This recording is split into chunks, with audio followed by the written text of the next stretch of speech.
going on, guys? My name is Kevin Holmes. I want to give you the journey to my first actual wholesale deal.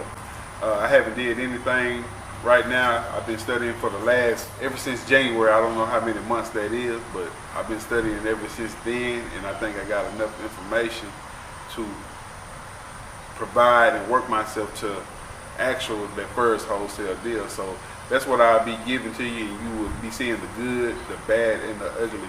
And it's gonna be just all raw, and it's just gonna be real footage from my first to last, and hopefully I can scale my business and you will be able to see that. And what I'm just merely trying to show everybody is it can be done, and I think it could be done, and I'm just gonna work myself to that point. It's just something that I always wanted to do, not wholesaling, but just entrepreneurship has always been in my blood, and I haven't never got to that point where I have been just absolutely successful. But I told myself one day that,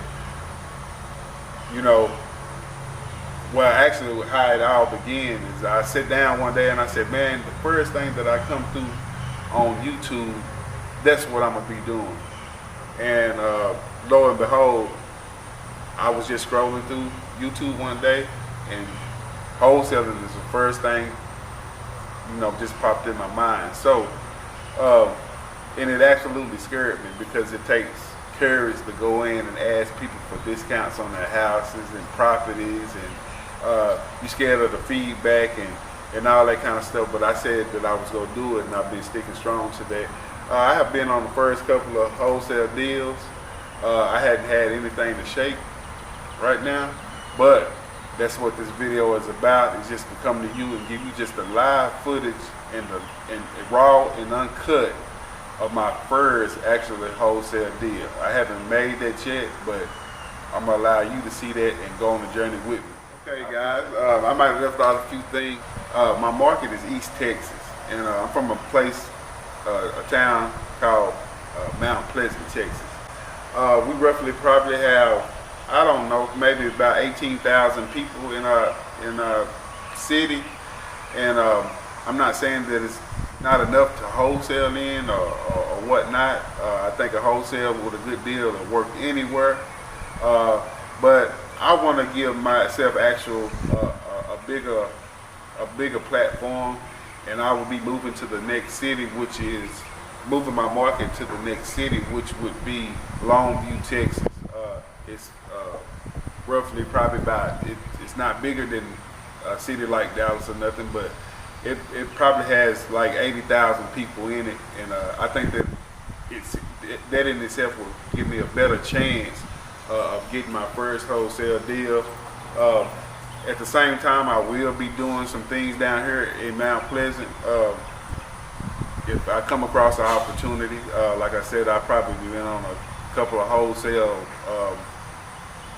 going into some houses and all that kind of stuff. But I actually haven't got a deal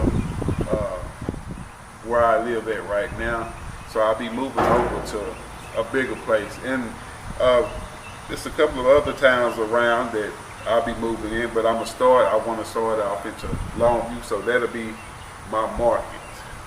That's my market that I'm going for, and hopefully that you will be able to see and experience a mind-blowing and a self-elevating YouTube vlogs, and maybe you can get on this journey with me.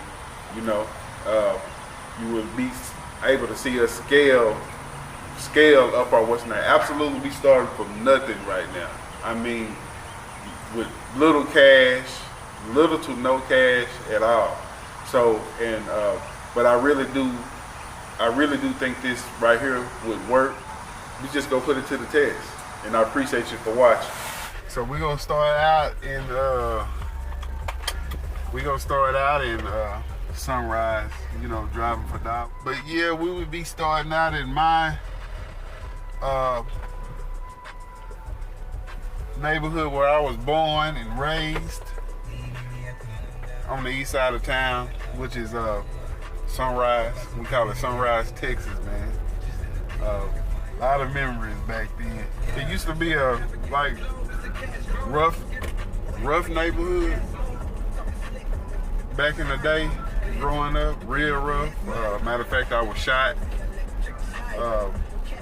in the hip. I do believe it was in '95. Just two guys in the altercation. One person was from another city nearby, small city nearby, that was over some female's house. Got into it, something was said, and dude just rained off a shot, and I was hit in the side. But you know, that's another story. I recovered from that and went to school 2 days later. So anyway, our market, my market isn't in Mount Pleasant, but I usually just ride down through here and try to see if I can see any deals. Like I said, I got a couple of houses that I went to view and all that kind of stuff. But like I said, you know, and I'm a reference to this dude named Flip Man. He said if it's a deal, it won't get passed by. So, and I really truly believe that if it's a deal, it won't get passed up. So obviously I hadn't had any deals, but like I said, I'm working to get these deals and work harder to get these deals. And not only that, just to put it where the world can see it, and you know, watch the development and evolvement that I would do. I think that I would want it more because I got more people watching it, and I think I want to accomplish it more than anything. So I'm giving it for y'all to see. But like I said, we finna go on into the neighborhood on the east side of town. Me and my best friend, Roger Gellett, we call him AKA Pootie P. We came up with Sunrise, Texas. We put the Texas on it a while back, so that's what it's been ever since, Sunrise, Texas. And we love our hood. But now some things has changed in the hood. It used to be heavily populated with African Americans, black folk. And now it's heavily populated, rebuilding and stuff over here. And property, the value, ARV over here used to run, I want to say $5,000. The ARV used to be over here. It's $5,000, actually $5,000. Right now, I did some studies on it, and it's moving up in that 80,000 area. It's growing. What I'm saying. So this is 8th Street of Sunrise, Texas.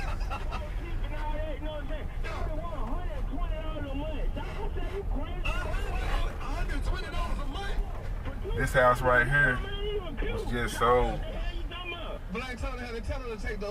right here to some Hispanics. I think they wanted $40,000. And actually, I was just too scared to go to people that knew me over here and actually just say, hey, I can sell your house. And it's been a long time, you know. Actually, I was just scared to do it. And I found out you got to have big nuts about it, and you got to go on and get this type of stuff done. But right here, it's getting populated. Like right here, they just built probably $120,000 house right here. And then right here next, this is my mother's house. It was probably built in 2005, 2006. So this is where I grew up. Now actually that house right there in that area. See over here they got land and stuff, vacant lots. And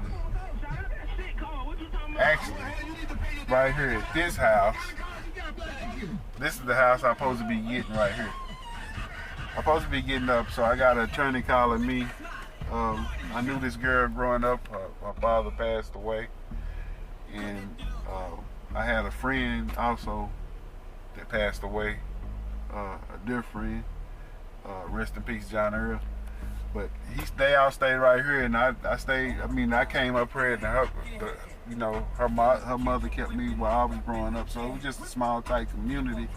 And now, she has moved off, and uh, they've been letting the house sit up.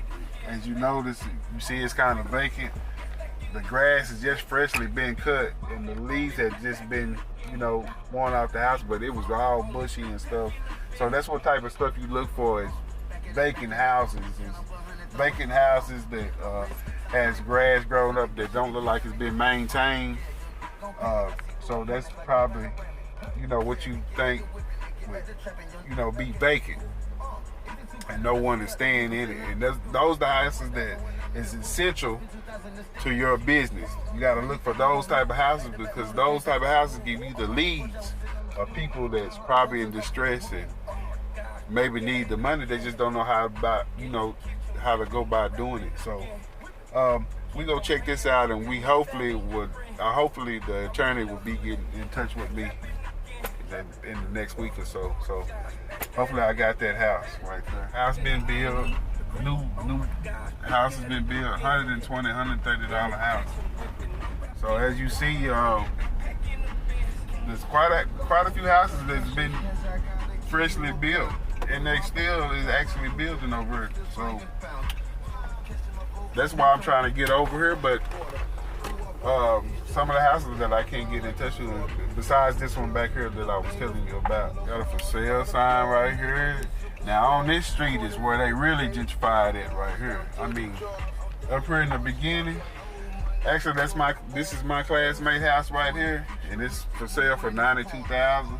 Actually, I don't think they can get that for it, because you got a house right beside it that's brand spanking new.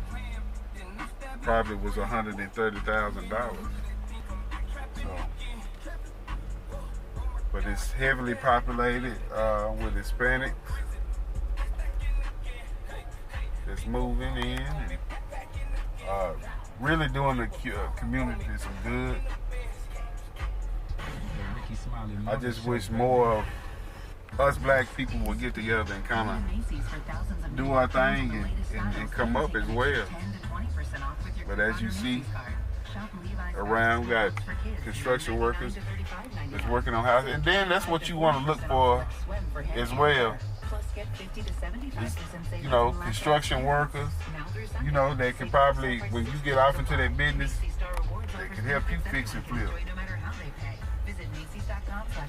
Right here is a vacant house, and I absolutely, what I did was I mailed these people, I skip traced, and I mailed these people, or I'm thinking I mailed these people. I don't know if it's the right person, and I got a response.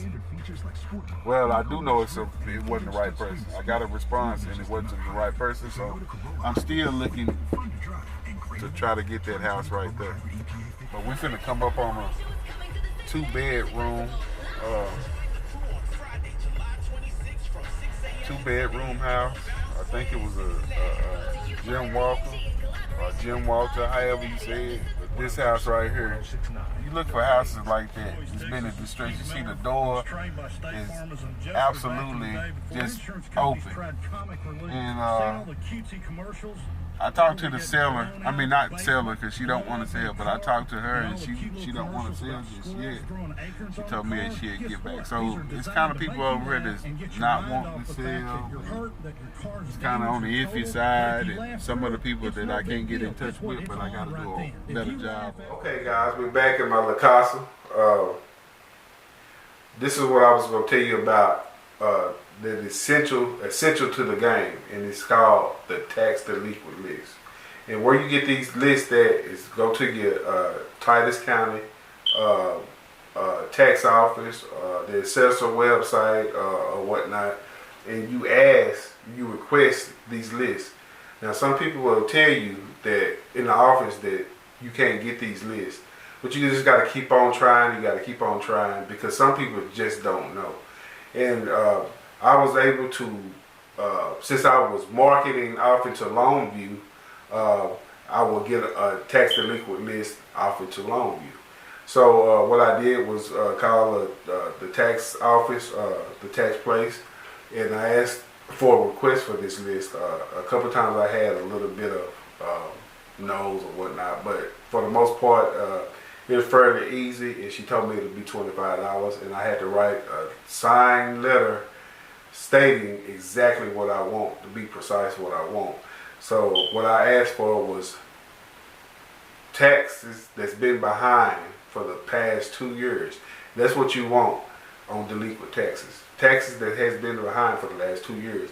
And when she sent that back, it took a couple of days before she sent it back, and it actually doesn't have the last 2 years. It probably got the last year and 6 months or whatever, but I'm gonna just take you through the list and show you, give you an example of how it looked. This is how it would look right here. And what you would do, you would scroll through here and you would look on the side over here. This is actually on my phone. I'm not on the computer, but I would put a screenshot. It should be a screenshot to show you. These people right here are actually $5,474.95. The people are confidential, so she might edit that out or whatnot, but that's what they're behind on it. So those are the people that I would target in the being motivated sellers.